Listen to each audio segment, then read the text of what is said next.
নমস্কার, good health চ্যানেলের পক্ষ থেকে আমি এস.এন. সরকার চৌধুরী। আজকের আলোচনা, যে খাবারগুলি খেলে কখনোই এই রোগগুলি হবে না।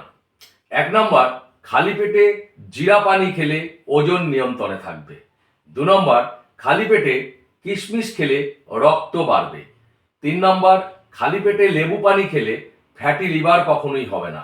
4 নম্বর, খালি পেটে মেথি পানি খেলে কখনো ডায়াবেটিস বা সুগার রোগে আক্রান্ত হবেন না। 5 নম্বর, খালি পেটে রসুন খেলে কখনোই হার্ট ব্লক হবে না। 6 নম্বর, আদা দিয়ে গরম জল খেলে গ্যাস অম্বল হবে না। 7 নম্বর, নিয়মিত কালো জাম খেলে সুগার বা ডায়াবেটিস রোগে আক্রান্ত হবেন না। 8 নম্বর, মাংসের সঙ্গে কাঁচা পেঁয়াজ খেলে দ্রুত হজম এর সাহায্য করবে। 9 নম্বর, কাঁচা কলা খেলে রক্ত বৃদ্ধি হয়। 10 নম্বর, মুগের ডাল খেলে খুব দ্রুত হজম হয়ে যাবে। 11 নম্বর, কমলা লেবু খেলে ঘা দ্রুত ভালো হয়ে যাবে।